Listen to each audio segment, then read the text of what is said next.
Before I start the video, I'd like to give a shout out to Shira Lev on Patreon. Thank you so much for your support.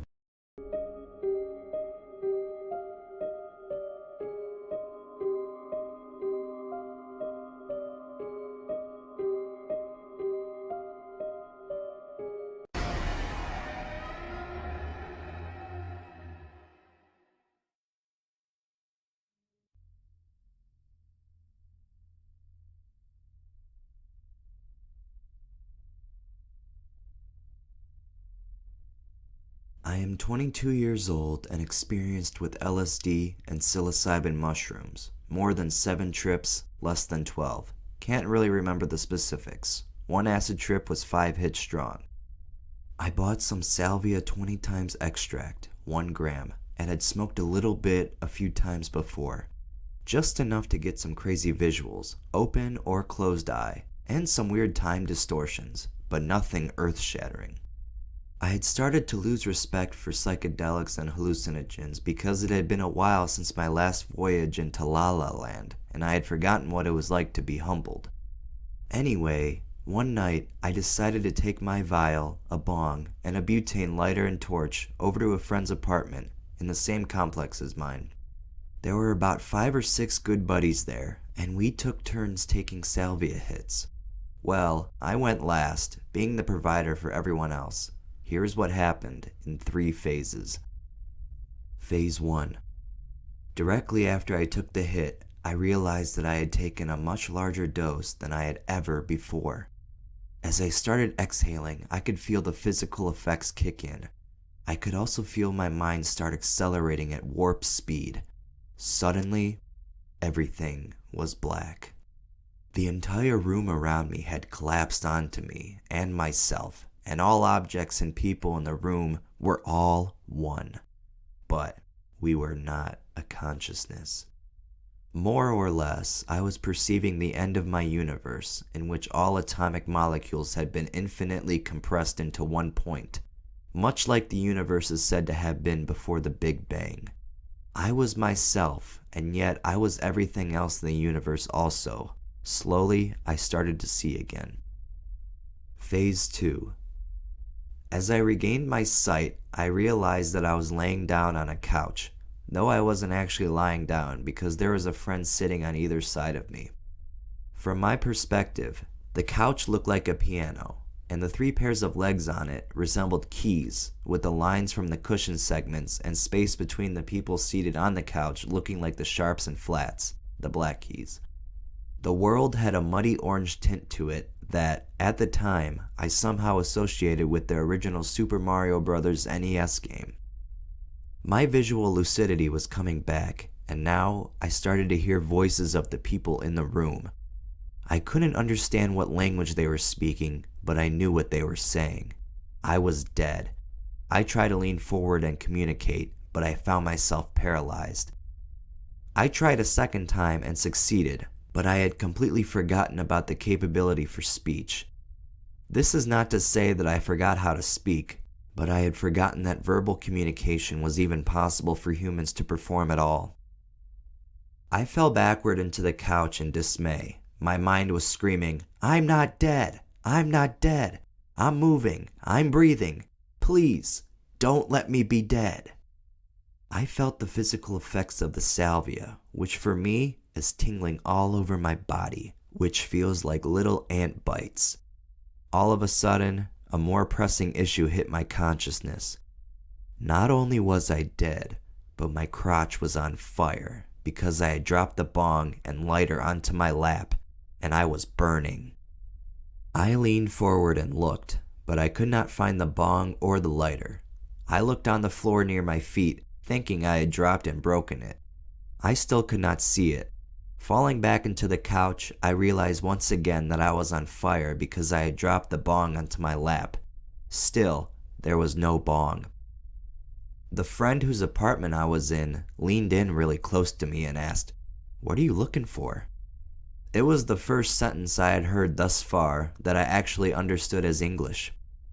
I widened my eyes and fell back into the couch, intimidated by his use of communication, and for some reason, utterly confused as to why he was talking to me, considering I was dead, according to them. At this point, I seemed a little more in control, but I closed my eyes and I realized that my whole body was not tingling because I was on fire, but because I was God's right arm, and it had fallen asleep. I opened my eyes and started to cackle maniacally, internally. After a couple more minutes of looking around in utter confusion, I regained most of my lucidity. My friend had brought me a glass of ice water and asked me if I wanted to go outside. I did. Phase 3. I laid into a hammock that he had outside his apartment, and we started to talk about my experience. As I recalled the events to him, I began to cry. I realized at this point that it was the scariest thing that had happened to me since one dream I had when I was a teenager. I dreamt that I was falling off a cliff, but instead of waking up right before the impact, I hit the rocky bottom and everything went instantaneously black. The dream still didn't end. I continued to dream the blackness without conscious thought, but a sense of time for about 3 to 4 minutes. Then I woke up. While I was swinging in the hammock, I realized that I was having open-eye visuals very similar to a level 3 experience on LSD. These continued for about 20 to 25 minutes after I went outside. I continued to cry because I had never been so scared. All in all, Phase 1 and Phase 2 happened over the course of about 10 minutes. I couldn't find the bong because as soon as I took the hit, my friend took it away from me, but I didn't know that. The bong had been sitting on the table some 8 inches in front of my legs the entire time. I am very thankful for my friend, of whom I have the utmost respect for. I am also very thankful for Salvia. I haven't smoked any since then, which was several months back, even though I still have about 0.6 of a gram left. Without Salvia, I may have lost my respect for hallucinogens and had to be taught the hard way, say over the course of a 12-hour acid trip. I'd much rather have 10 minutes of terror and a long time of reflection than have an entire trip of terror which could possibly ruin hallucinogens forever. Moral of the story: if I am going to put a chemical into my blood and ultimately into my brain, respect it. Drugs can show me a great time, but they can also show me very ugly things that I may not want to see, but are forced to.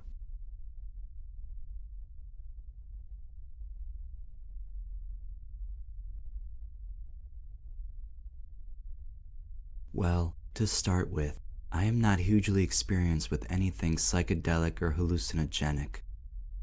My past has only been with a moderately large dose of 2CE. I've tried 2CB a few times, where I tripped for about 9 hours, which I found quite enjoyable.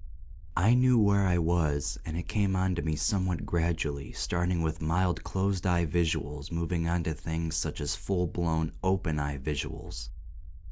The main thing about 2CE was that I still understood my surroundings, and it was just things like posters coming alive and so on. Anyways, on to the Salvia. Me and some friends got 1/3 of a gram of Salvia 60 times extract. I did some reading and read that 1 gram of 60 times Salvia contains 150 milligrams of divinorum A, which is the specific part of Salvia which makes you trip. 1 milligram is said to give a moderately strong trip, and 2 to 3 milligrams is said to give an uncomfortably strong trip.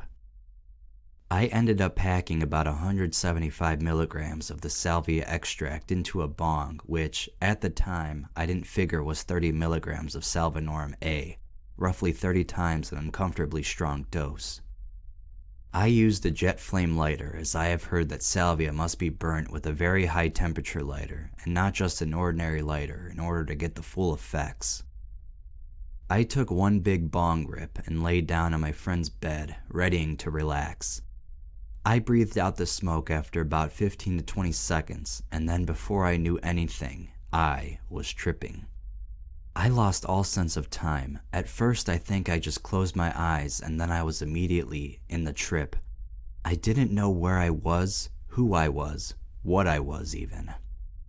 All of my senses were going wild. I couldn't see clearly or understand anything around me. neither could I speak. I sort of figured I was on the bed, and after about 5 minutes, I was cognizant and realized I was tripping. I felt like I had to get off the bed, but I kept leaning forward and falling back, trying to steady myself with my arms. Every time I managed to sit up, it felt like the mattress folded back over on itself and pushed me back.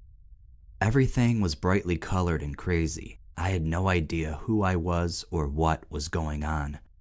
All I had to do was get off of this bed. The best way I could describe this part of the trip was everything was repeating itself. Imagine you're trying to open a door, and you open it and end up on the same side the door closed where you started. I was stuck in a loop, but it wasn't even me stuck in a loop. I didn't even know I had a body. I tried to explain to my friends that I was tripping much harder than I ever expected to while trying to sit up, but I just couldn't talk. I had lost all of my vocabulary and felt like my tongue was gone or something was wrong with my mouth. I kept trying to put my hands in my mouth to check if my tongue was still there. It felt as if my tongue had fallen down my throat and was just limp. I apparently didn't say anything comprehensible to my friends and spoke like someone with their tongue stuck out, muttering random words. It was horrible. I kept trying to move from the bed and lost sense of dimensions and which way was up and which way was down. The whole time I was having ridiculous open-eye visuals. Everything was blurry and I couldn't make out sounds or shapes well. I crawled across to the end of the bed and managed to stand up and get off of it. When I put my foot on the ground, it felt like I had just put my foot on a wall, or I was on top of a cube and walked to the edge, put my foot on the next side of the cube, and as I did that, the cube rolled onto another side, so I was standing up sideways. By now, my friends thought I was done tripping, as we figured out it would only last 5 minutes. But they were completely wrong. I still couldn't speak and was getting seriously irritated and flustered. I tried to take my pants off as I was getting incredibly hot, and it felt like I undid my button on my pants hundreds of times while walking to a chair to sit down. My friends told me I only did that once. By now, I wanted the trip to end. I was freaking out and worried about what was going on. Things weren't wearing off, and I felt hugely impaired physically and mentally. My brain could only come up with a couple of words and could barely even say 2 of them to my friends.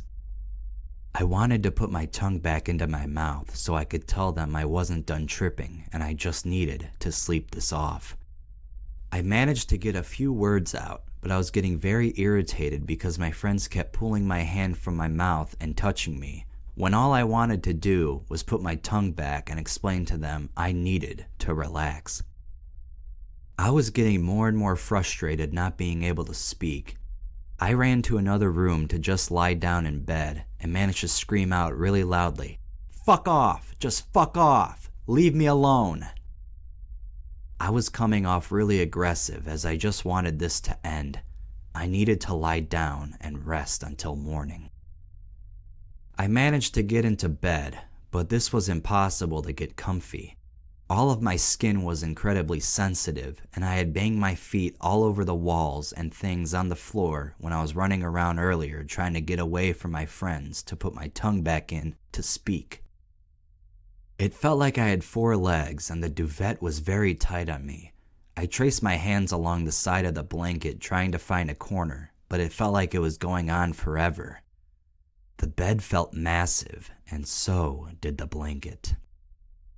Lying in bed was the worst thing for me. The open-eye visuals were getting less intense, but the closed-eye ones in the dark were ridiculous. I felt like I could see no difference between my eyes being open or closed. I managed to speak and muttered out to my friends I had to just sleep and wait for it to wear off.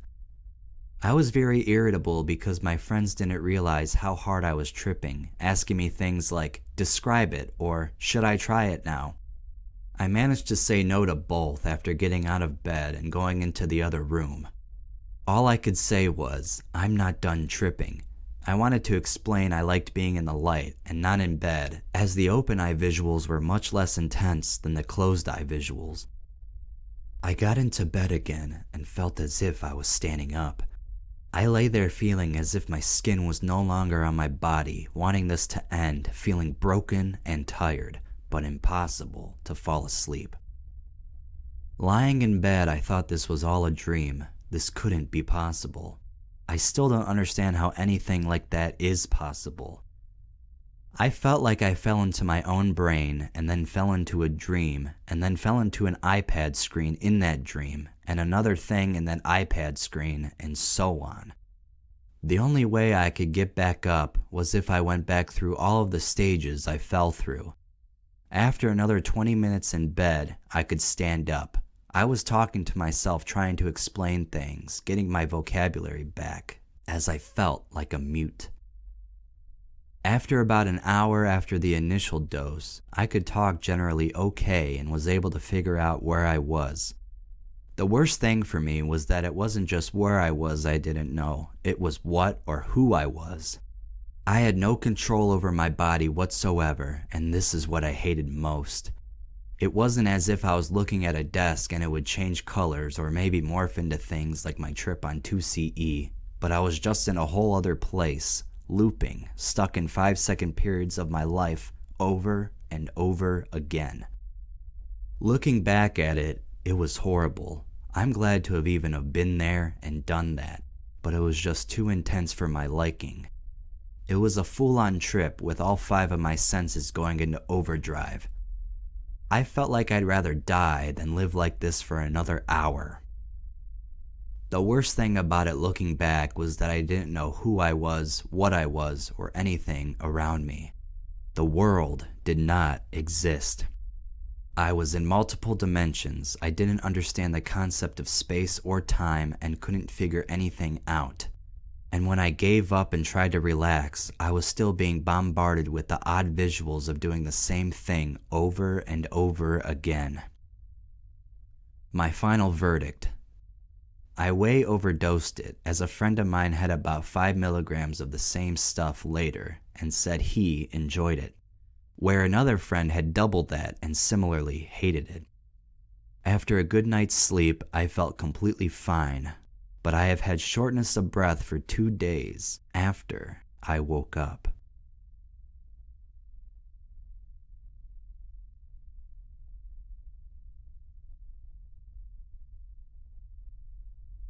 In my 44 years of life, I've had many powerful experiences.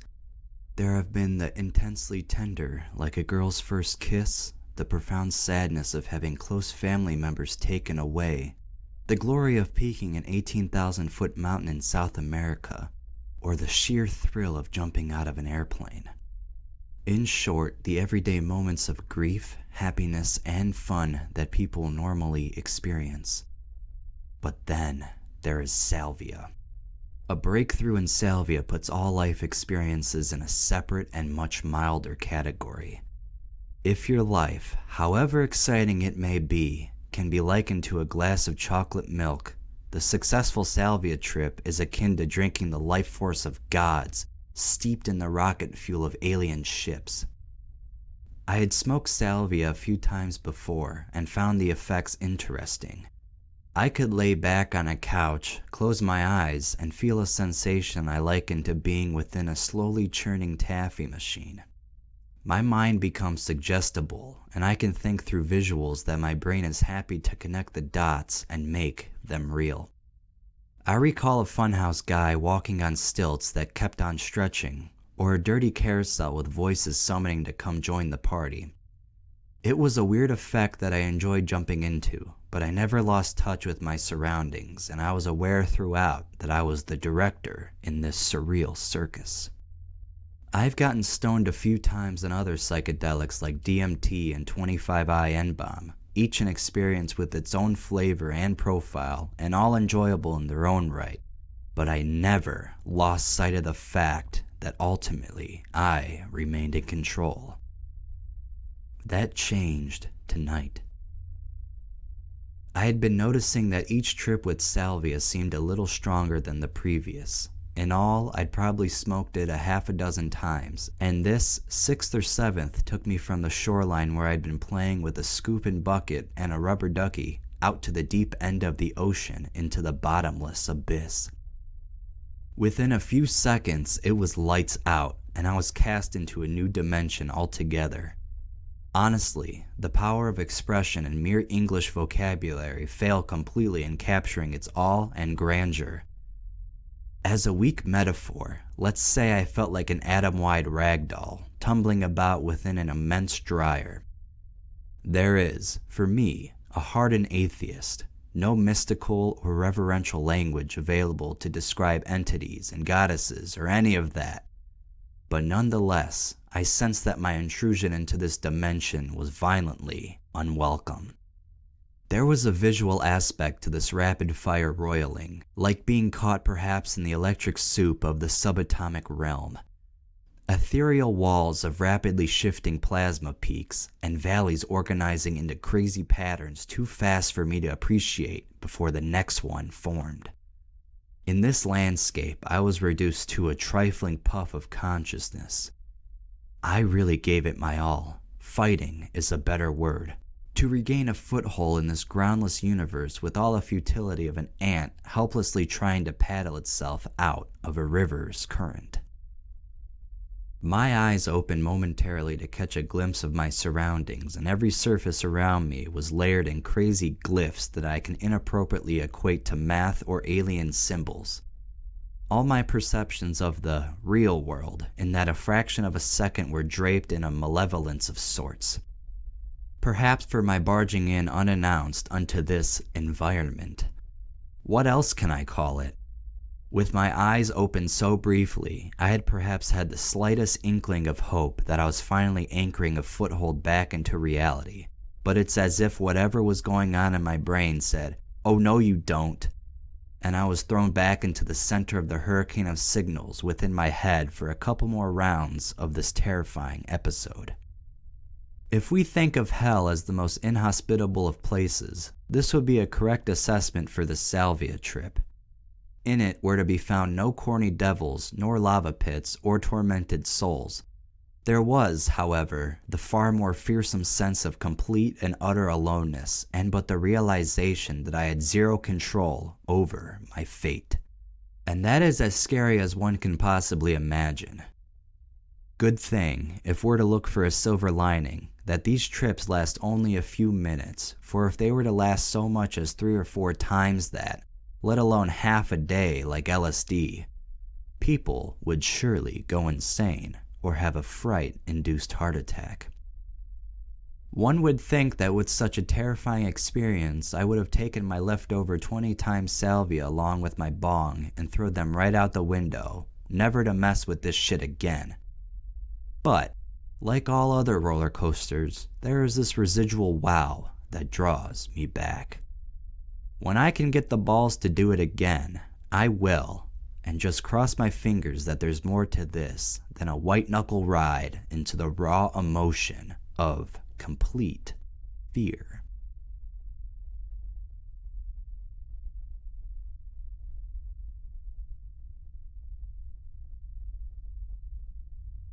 This wasn't the first time I tried salvia, but it was my first salvia experience. I had tried it previously, but the dose was so small it didn't do anything other than get me high similar to that of a marijuana high for a very short time. This time, my friend had a bag of the leaves. We had tried some specialty and it wasn't taking effect, so he suggested we try some salvia. He suggested that we should smoke about 4 bowls of it for a good experience. He was like, "Do you think we will be able to fill the bowls once we have smoked 1 bowl?" I seemed to be certain we would be able to, so I took my first hit. 1 hit from the water pipe, a large hit, yes, and I held it in my lungs for not a very long amount of time. I exhaled and he asked me if I was ready for my next hit, or, "Are you high already?" My mind literally changed mid-sentence. No, I'm not. OMG, yes, I'm very. Now I begin to panic. I was very high at this point, and I do mean very. I yelled at him, "Why didn't you tell me it would take effect this fast?" And after that moment, I lost complete control of what was real. I was no longer in my body. Reality was completely altered. During this state, I had no idea what I was actually doing. All that I was sensing was, I couldn't move, not to save my life. I was stuck in some sort of warped reality. Some woman's voice, a mean voice, was yelling at me. Of course, I don't remember what she was saying. My vision was very strange. Everything seemed to be on its side, and she was yelling that something I did was wrong, something in my life, and I needed to get away. For some reason, I was seeing street cones, the orange safety ones, and having thoughts about two people close to me. They were in my mind very vaguely, but still there. After some amount of time, who knows how long, I snapped out of that state. Now, I was in full panic mode. I couldn't seem to be able to speak correctly. I felt as if my tongue weighed a ton, or something was holding it down. I felt that maybe I was drooling uncontrollably. I wasn't. I had the horrible, let me stress the word horrible, feeling that some force was holding me down and not letting me be free. My normal state was gone. I felt what people who are paralyzed must somewhat feel. I mean, I could move, but something was holding me and not letting me go. I can't describe how horrible that feeling was. My friend and I went in his house with much difficulty for me. I had very much trouble walking and concentrating on anything. Suddenly, the voices were there again, very demanding, more than one. They told me to leave the house immediately. All my attention was on leaving. I screamed at my friend, "I gotta get out of here!"